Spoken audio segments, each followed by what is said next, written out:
Can you beat Wario Land without collecting any coins? No. No matter what you do, you are forced to collect 300 coins after beating the final boss, making a proper coinless challenge impossible. So, new question. How many coins are required to beat Wario Land? Before we can answer the question, we need to lay down the rules. Rule number 1. Unless absolutely required, all coins are heathenistic and must be avoided being directly collected by Wario. Rule number 2. We are going to try our best to not go back to previous levels to get power-ups, since I just feel it makes the run a bit more interesting. If there is no perceivable way to advance through a stage without a certain power-up though, I'll allow it. And finally, rule number 3. Any glitches or exploits in the game are completely allowed and valid. The only minor exception to this rule would be that the only major skips we're allowed to do are individual level skips. You can skip the entirety of Mount Teapot, but that's just too much. This rule also includes the debug menu. Now you might be wondering why we would want to use a debug menu of all things, and the reason is actually quite simple. You see, in order to actually beat most levels, you need to collect 10 coins so you can throw it at the coin statue.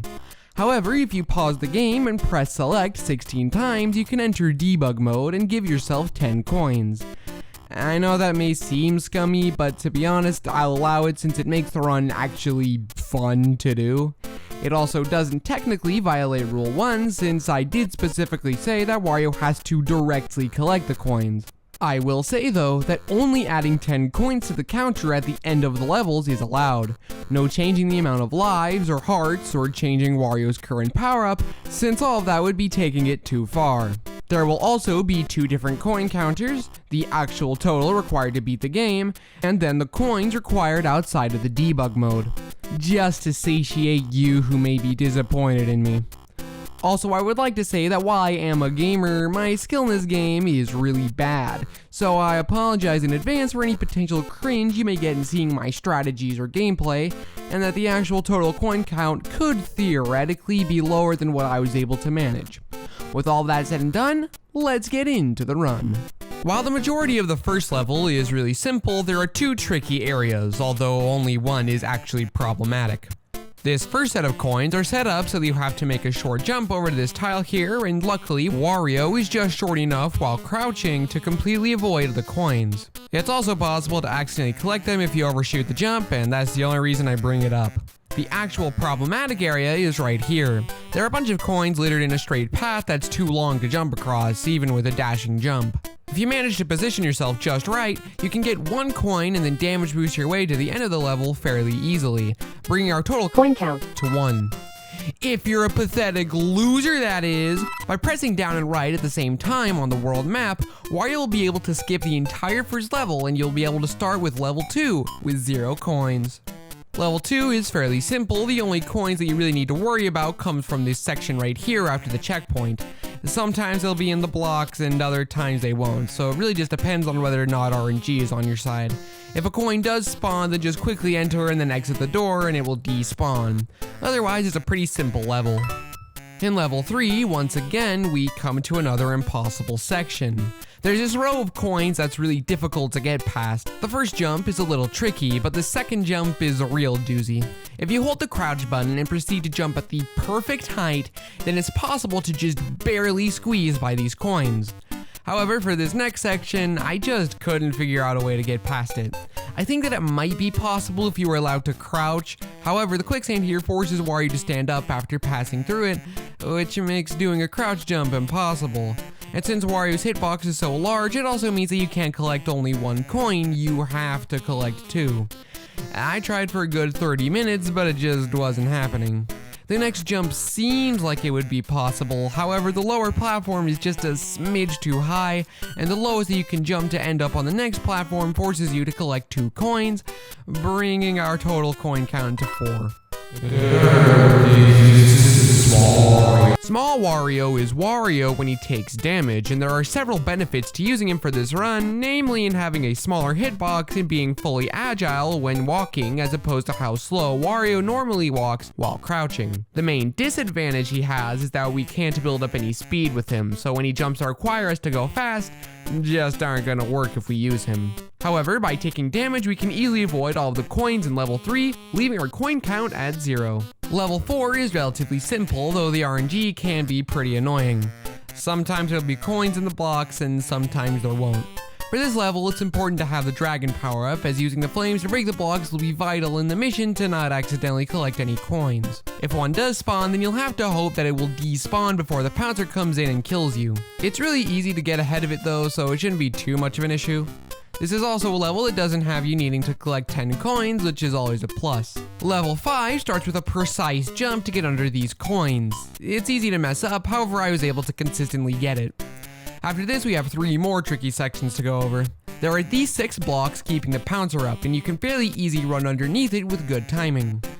Please ignore what I actually did, though I was an idiot. There's this section that I initially was worried about since I didn't know if there would be enough time to get underneath the pouncer and coins while crouch walking, but it's actually a bit more lenient than I thought. But then we arrive at the main roadblock, which is this conveyor belt section. You can skip the majority of the coins by jumping on top of the pouncer, however you can't skip the last coin here due to the ceiling preventing you from getting over to it. I tried several times with the same result. I then changed tactics and tried crouch jumping, and while you do end up getting slightly further, unfortunately your hitbox is just big enough to collect the coin. You just can't get over this one coin. Even as small Wario, you still have the same issue since you can't build up any speed. The last problematic area is the boss, or more specifically, when you beat the boss. Once it's defeated, a whole slew of coins rain down from above, some of them even being 10 coins. It's actually possible to avoid them all if you just hug the corner of the room and then jump toward the middle when the coins slide toward you. This means that our coin total is officially raised to 1. Level 7 is relatively simple. There's really no coins to worry about, though don't go down here. There are a bunch of invisible blocks that give you coins, and it's really easy to avoid all the coins up here, so there's literally no reason to go down here. The actual important thing about this level is the jet power-up. This power-up is vital for the rest of the run, as it makes getting around certain coin sections a lot easier, though as you'll soon see, we won't be able to carry it over to every single level from here on out. Level 8 overall is relatively easy, though the main path to this door here is blocked by a series of coins. Luckily, if you take damage, you can easily swim through this 1-tile high tunnel to the left of the door. Even better, if you go to the checkpoint, you can find another jet power-up, so there's nothing to lose by doing this. Otherwise, it's a simple level. For level 9, I initially thought this would be another required coin section since I couldn't find any reasonable way to get underneath the coin since you can't crouch walk underwater, and you can't use small Wario due to the enemy that hangs out directly in your path. Luckily, I was just an idiot and didn't realize these stalactites are actually in the foreground and can be safely flown behind. The only other interesting spot is here, where in order to avoid the coins, you need to jump off of this block since you can't get enough height with the jet power-up without it. The jump can be pretty finicky, but it can be done. The only other thing to say about this level is to stay up at the top since pretty much all of the coins are on the bottom. Level 10 is pathetically easy, and it really shows how overpowered the jet power-up is. Moving on. Level 11 starts out pretty much the same as every other level. For this opening section, it's important to destroy these blocks one at a time so that you don't accidentally collect any coins, which are yet again completely RNG as to whether or not they'll spawn. After this, you'll need to take damage so that you're able to walk underneath these coins underwater. But then we get to one of the most tricky rooms in the run. Essentially, the way that the coins are set up requires you to ride the platform across the top of the screen. However, there are spikes there. This is easily the hardest room that we've come across so far, and while it probably is possible to get through this room without taking damage from the spikes and just crouching down the whole time, I feel that it's a bit easier to take damage on the spikes and then to slightly adjust from there if need be. It takes a lot of fiddling, and it pretty much requires you to line up all of the pixels perfectly, but you can set up the platform right in the sweet spot in between the top of the room without the spikes damaging you, and without collecting any of the coins right below you. This level also doesn't require 10 coins, which is a nice feeling after that room. Level 12 is by far the most depressing level of the game. Firstly, there are 2 very precise dash jumps that you need to make. For the first one, you need to go to the edge of this platform and then perform it. I couldn't find a consistent setup for this jump, however I did manage to get it reasonably consistently. And for the other one, you'll want to line yourself up so that Wario and this last coin sprite overlap. You can do a very small crouch jump from the bottom platform to the top one as well, and you don't need to worry about the enemy here since you can jump on it from the lip where there isn't a coin to stun it and then throw it out of the way. But the pain isn't quite over yet since you will then find yourself in this conveyor belt room. The first set of coins you need to dodge are only possible as small Wario since you can't crouch walk on conveyor belts, so you'll need to take damage from the enemy in this room. However, the last two sets of coins aren't possible to dodge. The problem is that there's no way to gather speed as small Wario, and if you try to jump over one coin, then you'll end up just landing behind where the coin was in the first place. And unlike previous required coins, there are a bunch here, 9 to be exact. Luckily, this is another level that doesn't require us to gather 10 coins, instead opting to have an exclamation box that you hit. But it still hurts bringing our total coin count to 10. Level 13 is the first level where we need to backtrack to another level for a power-up. There's this row of coins that is impossible to avoid without the jet power-up. The easiest way that we can get the power-up is to replay level 7. Once we get back here, we need to glide across the platform on the other side. However, there is a problem. The platform we need to land on is one tile higher than the platform we start on. Luckily, the solution here is relatively simple. Whenever you bump into a wall when dashing, Wario will be knocked back both horizontally and vertically. So if you position your jump just right where Wario and the ceiling sprite work intersect, you can just barely screech away onto the edge of the platform. Unfortunately, I couldn't find a way to get onto the platform while also keeping the power up. It's theoretically possible, however due to the crab's movement, more than likely it will just end up damaging you regardless of when you start. It's also pretty much impossible to gauge where the crab is on the platform when you start since you can't see it.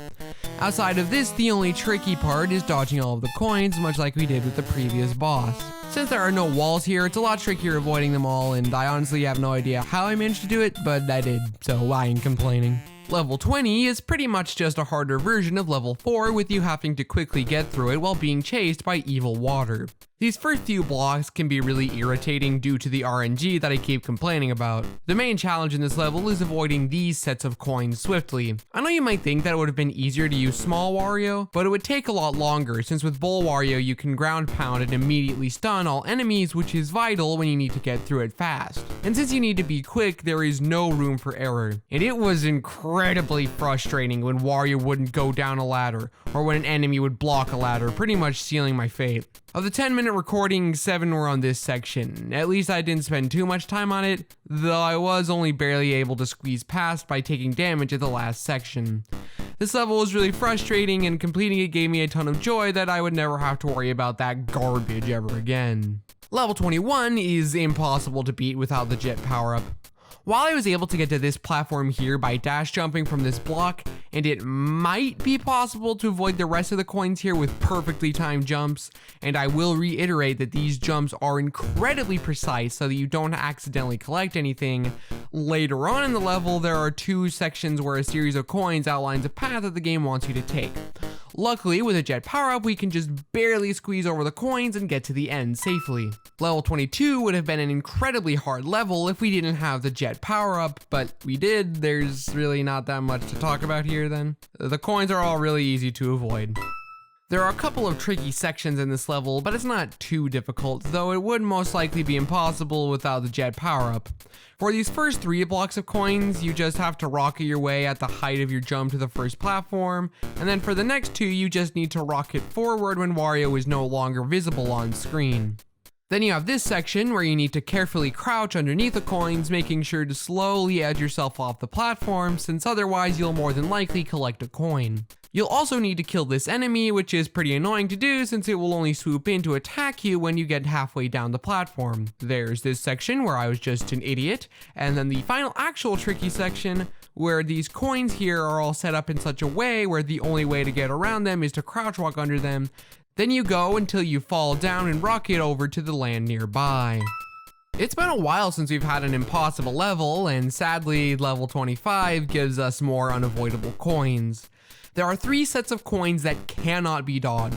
And even as small Wario, you can't collect any less than 2. The reason for this is because of Wario's fall speed being too fast to avoid any more than 3. In order to minimize the amount of coins collected as much as possible, you have to use the jet power-up. And all 3 of these are a lot more difficult than they look. This first one requires you to be swift so you don't take damage from the fireball. The second one has you having to be perfectly aligned with the hole so you don't collect this third coin or bump into the lower lip, knocking you back. And this third one is even more infuriating and deceptive. Looking at it, it looks simple enough. However, it's actually really difficult to line yourself up to collect only 2 coins here, and it's incredibly annoying. The coins that raid down after the boss is defeated is definitely the easiest thus far, so long as you get the boss to destroy this 4th tile from the corner of the screen so that the coins fall down there. This level brings our total coin count to 16. With good timing, you should be able to get through level 26 fairly easily. It's really not that difficult. Level 27 is another pretty easy level. Just make sure to not accidentally dash into enemies under the water, or you might instantaneously collect the coin that it drops. The only thing noticeable about level 28 is that you can't actually fly above the screen, and so you have to fly slightly lower.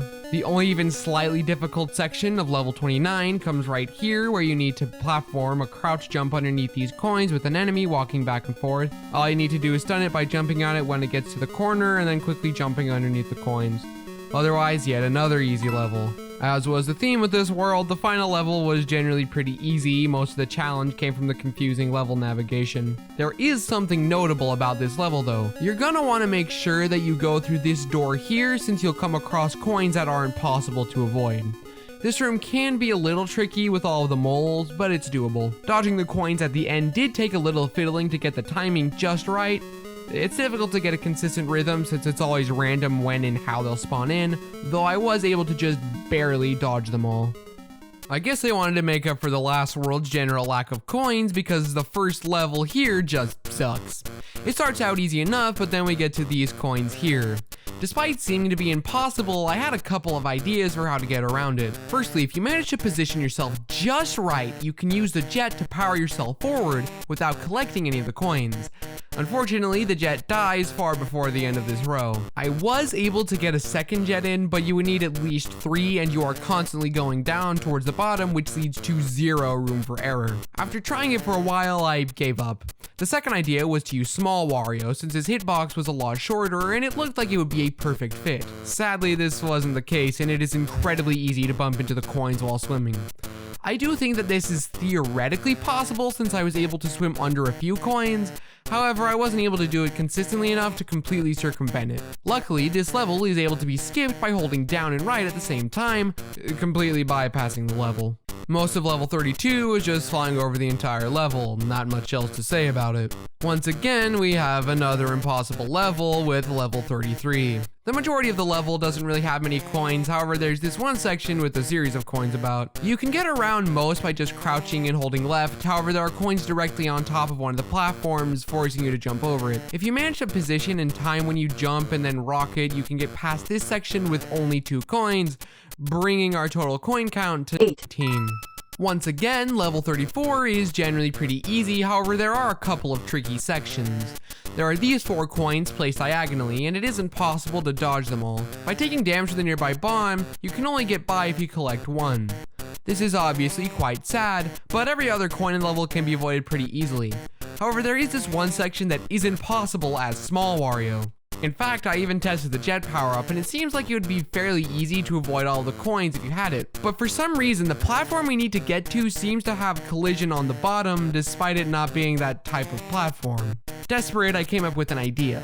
You see, the debug menu up to this point in the run has just been for allowing us to finish levels without collecting coins. However, there is a strange property that happens when you change power-ups and hold A when you exit. You can make a slight jump, gaining a tiny bit of vertical height, even if you're already in the air. If you manage to get 3 successful transformations correctly, ending with the jet, then you can actually get through the floor. What solidifies this as being a completely valid strategy is that you can get a jet via the nearby block. Not that it matters anyway, since you are once again required to become small Wario for the water section that immediately follows. Our total coin count is now 19. The most interesting part of level 35 is this one section here, where you need to time when you get on this small cart so that you can glide over the coins without landing on the track, or accidentally collecting a coin. Otherwise, a pretty basic level. Level 36 is once again pretty easy. The only thing of note to mention here is once you beat the boss. Since you'll have the jet power up, you can easily avoid all the coins by jumping toward the wall and rocketing at the peak of your jump, which will keep you in place. After finishing the penultimate world, I've gotta say it's kinda strange how much easier the run is now in comparison to the start. There have been tricky sections, but the start had a lot of harder sections compared to now. Here's seeing if that will change with the final world. The only thing worth noting about level 37 is that there's just one section where you need to make sure you glide toward the top with the spikes instead of going down, where it isn't possible to progress without collecting any coins. Once again, level 38 is pretty easy. There is this one section with a series of coins on the ceiling and enemies on platforms. The easiest way to get through here is to use your jet to rocket into the enemies and then quickly swivel to the other direction before you grab the coin the enemy drops. Otherwise, another easy level. There isn't a single coin in the entirety of level 39. Despite appearing to be incredibly easy, the final level of the game throws what appears to be one of the most impossible sections of the game. You see, the first third of the level is based entirely around these spring blocks that will launch you into the air. The first two sets of blocks can be completely avoided. However, then we get to this section where there are 3 coins above every platform. If you try to fly over them, you'll fly into a ton of coins lurking off screen. Luckily, there's a way around this. When you dash with the jet and then stop, for a brief window, Wario doesn't move downward. Abusing this fact, we can fly just in between the coins and springy platforms, making it to the other side. The rest of the level doesn't have any coins, and we can get to the final boss fairly easily. Sadly, unlike every other boss in the game, once you beat the genie, you automatically collect 300 coins instead of having them all rain down from above. So we now have our final totals. How many coins are required to beat Wario Land? If you're using the debug menu to cheat in 10 coins, then you only need to collect 19 throughout the entire run.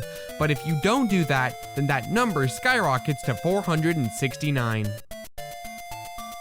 I hope you enjoyed this dumb little video. If you would like to see more challenge runs, there'll be more in the future. I'm planning on doing this minimum coin run for all future Wario Land titles, so subscribe if that's something that would interest you. I also have 3 retrospectives on Zelda that I'm pretty proud of, and 2 that I haven't as much, so check them out as well, I guess. Also in the pinned comment and recommended video, after a couple of weeks, you will see a Kirby Nightmare in Dreamland jumpless challenge that my friend did, and I would recommend you watch it because he deserves to be supported. Thanks for watching, and hopefully, I'll see you next time.